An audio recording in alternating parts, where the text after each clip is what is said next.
Welcome back to the Deep Dive. Today, we're really getting into something foundational for Maratha history. We're looking at Saibai Nimbalkar, Shivaji Maharaja's first queen, and maybe his most cherished, often overlooked, but, well, we want to show you just how vital she really was. Exactly. And the sources, they're quite revealing. They let us piece together not just, who she was, her background, but also the why. Why this marriage and what was her actual impact? It's significant. Okay, so let's start there. Saibai Nimbalkar, who was she? Tell us about her roots. Right, so Saibai Nimbalkar, born around 1633. She was the daughter of Mahaji Krishnaji Nimbalkar. He was the Deshmukh of Fulton, a major regional figure. Sultan Jagir, that's in Maharashtra, right? A noble Maratha family. Precisely. Deep roots in the Maratha nobility. Yeah. And the marriage itself, it took place in 1640 CE at Lal Mahal in Pune. She would have been, about 7 years old then? Very young. 7, wow. And I read her father, Mahaji Nimbalkar, was actually a cousin of Jijabai, Shivaji's mother. That's right, yes. So there was already a family link there. Was that just convenient? Or did it play a bigger role, especially with the Nimbalkars being pretty influential under Bijapur at the time? Oh, it was definitely more than just convenience. That link was key. The Nimbalkars were, as you say, a powerful clan under the Bijapur Sultanate, a major Deccan power back then. So this existing family tie through Jijabai, it wasn't just symbolic. It built on a foundation of trust, family loyalty.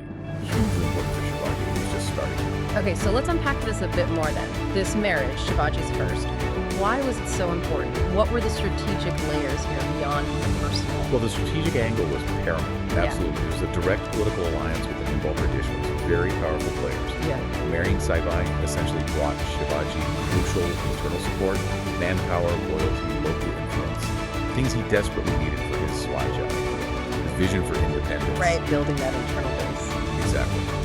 And there's another layer too, cultural compatibility. Saibai came from a respected Hindu Maratha noble family. This fit perfectly with the traditional values Jijabai championed. It wasn't just about pleasing his mother, though that helped. It solidified his image, broadened his support among the Maratha elite. It was a socially ideal match, reinforcing everything he was trying to build. That makes sense. Politics and culture intertwined. But here's where it gets really interesting for me. What about Saibai the person? What do we know about her character, her relationship with Shivaji? Yeah, this is where her personal impact shines through, though it's often subtle in the records. Sources tell us she was deeply loved by Shivaji. He had an affectionate name for her, Sai. She's described as simple, wise, very kind. Qualities that would be valuable in a royal court. Incredibly valuable. She apparently managed relationships really well, not just with Shivaji, but with his other queens later on, and the whole royal family. Think about it in a setup with multiple queens, potential rivalries. Her ability to foster harmony. That's quiet, internal diplomacy. Absolutely vital. It prevented friction that could have really damaged things. So a stabilizing force. A crucial one. But tragically, her life was cut short. She passed away in 1659 CE, still very young. And historical accounts suggest Shivaji was deeply affected by her death, emotionally hit hard. And their son, Sambhaji, he was born just a couple of years before she died. Yes, Sambhaji Maharaj, born 1657. He, of course, went on to become the second Chhatrapati. After Saibai's death, his grandmother, Rajmata Jijabai, took over his upbringing. So when we pull this all together, what's the legacy here? Saibai Nimbalkar, clearly more than just the first name on a list of queens. She was Shivaji's most loved companion, it seems. Provided that critical early political alliance and brought a kind of moral stability, a unity to the family itself. Absolutely. She represents a really crucial piece of the puzzle. Which leads us to a final thought, something for you, the listener, to consider. How much do these foundational relationships, these early alliances, often hidden from the main headlines, actually shape history? Think about Saibai's contribution, unseen strength, that personal connection, that political necessity. How much does that kind of bedrock support the rise of empires and grandparents and cultural focus on? It's worth pondering. Welcome to the Deep Dive. Today, we're really getting into the story of Soyarbai Mohite. She's often sort of in the shadows, but wow, so influential. Absolutely, and this isn't just, Shivaji Maharaja's wife. No, not at all. We're looking at her as a queen, yes, but also a mother, a political force, and the reasons behind her marriage. Fascinating. Exactly. Our goal here is to pull out the key things about her, not just who she was, but really why she mattered so much, especially in those early Swarajya years. Her story, it really shows the power dynamics, the complexities inside the royal court. Okay, so let's start with the basics. Soyarbai Mohite, wife of Chhatrapati Shivaji Maharaj, mother of his younger son, Rajaram Maharaj. There's more just beneath the surface, right? Her family connection. Oh, definitely. Her father was Sambhaji Mohai. He was the Deshmukh of Supe, a very powerful clan, loyal Marathas. And the really crucial part, He was Jijabai's brother. Shivaji's mother. Yes, which made Sambhaji Mohai Shivaji's maternal uncle. And Soyarabai. She was Shivaji's first cousin. Wow, so not just marrying into the family, but reinforcing an existing very close bond. Precisely. It wasn't just, oh, they're related. It was a strategic asset. It plugged her right into the core of the Maratha leadership structure. Okay, so here's where it gets really interesting for me. Yeah. You mentioned strategy. This marriage, it wasn't just about personal feelings, was it? It sounds much more like, well, politics. You've hit it exactly. It was absolutely about statecraft, about political calculation. Think about it. Marrying your cousin in this context. It locks things down internally. Totally. First, family unity. It's cemented the alliance between the Mohites and the Pasels, two incredibly powerful families. You can't underestimate that. And the Mohites controlled important areas. Yes, places like Supe, they had influence even under the Deccan Sultanates before. Marrying Soyarabai essentially secured their loyalty directly to Shivaji. Right. Consolidating his own power base. Exactly. Within his extended family, within the wider Maratha elite, this was vital for his whole Swaraja project, which is still quite new then. It was about building a solid foundation. Political consolidation, pure and simple. So a very deliberate move to strengthen his hand. And Soyarabai wasn't just a pawn in this, right? She became an active player when she was in the court. Oh, absolutely. Especially after Saibai, Shivaji's first wife, passed away. Saibai stepped up, and she was clearly involved in palace politics. She wasn't just sitting on the sidelines. And a lot of that revolved around her son, Rajaram. Yes. She developed, well, a strong ambition for him. She wanted him to succeed Shivaji Maharaj. Even though Sambhaji was the elder son, the traditional heir. Correct. After Shivaji's death in 1680, she made a serious move. She tried to have Rajaram declared Chhatrapati. How did she try to do that? She conspired with some very powerful figures in the court. Ministers like Anaji Datta were involved. It was a real attempt to bypass Sambhaji. Which really throws a spotlight on succession struggles, doesn't it? It's not always straightforward. Not at all. It shows how fierce those power plays could be. Influence, ambition, court factions. Sometimes they could challenge even the established line of succession. It raises big questions about power. So this attempt, his conspiracy, it must have led to a major confrontation. What happened next?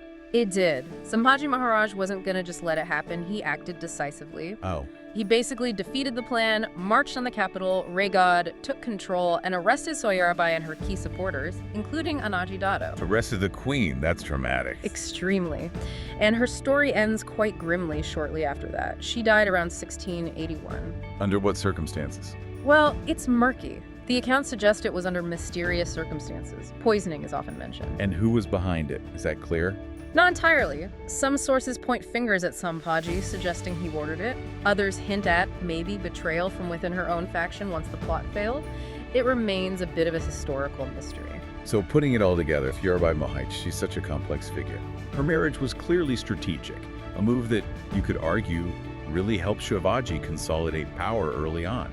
It brought that crucial Mohite family firmly into his camp. Undeniably, it provided unity when he needed it most. But then, her own ambition, her drive to put her son on the throne, it led to deep conflict, court intrigue, and ultimately her own tragic, mysterious end. It's a powerful contrast, isn't it? And maybe that leaves us with something to think about. Go on. Well, what does Soyarabai's story really tell us? Maybe about those hidden power structures, the personal ambitions, the sacrifices that often drive history forward, even for figures who aren't always the most celebrated or remembered. It's a reminder that history isn't simple heroes and villains. Exactly. It's filled with nuanced people, driven by complex motives. Understanding them, understanding figures like Soyarabai, means we really have to look beyond just the surface narrative. There's always more going on. Welcome to the deep dive. Okay, let's unpack this. Today, we're digging into someone really quite fascinating from Maratha history. Rajmata Pudalavai Bhosale. Maybe not as famous as some others, but her role was incredibly significant. Absolutely. And this deep dive, well, it's all about uncovering those crucial bits from the book, Pudalavai Bhosale, Devotion and Loyalty in Maratha History. That's the plan. Our mission for you is to get behind the sort of standard story To see this queen, whose influence wasn't really about politics or even being a mother in the usual way. Right. It was more about her character, her devotion, social harmony, really. Exactly. So, to kick us off then, for someone maybe hearing her name for the first time, who is Kutalabai? Just the, essential details. Okay, sure. So the key things. Vachmana Kutalabai Bosal. She was one of Shivaji Maharaj's wives.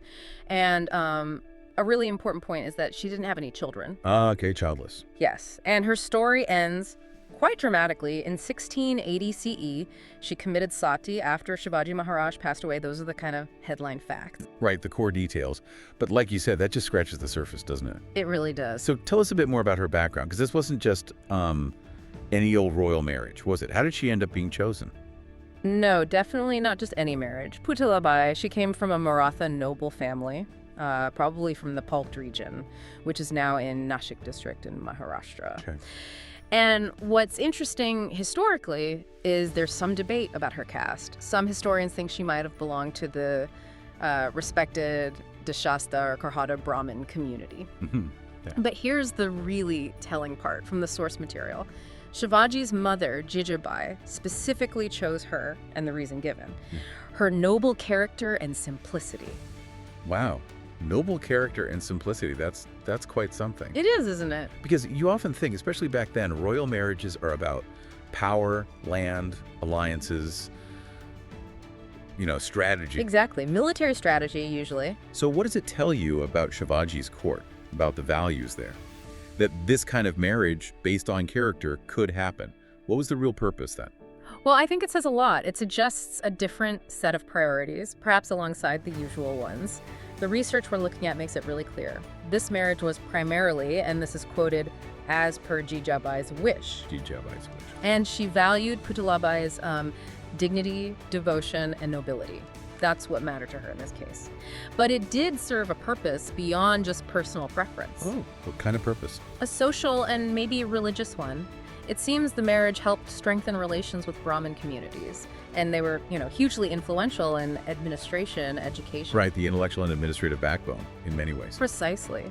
So this union added a prestige and moral authority to the royal court. It boosted their social standing. So less about armies, more about respect and influence within society. Exactly, and the source sums it up so well. The marriage was not political in a military sense, but rather for social religious respect and household harmony. Household harmony too. That's interesting. Yes, that internal dynamic seems important too. It really paints a different picture, doesn't it? Yeah. So knowing this was the foundation character, respect, harmony, what was her actual life like?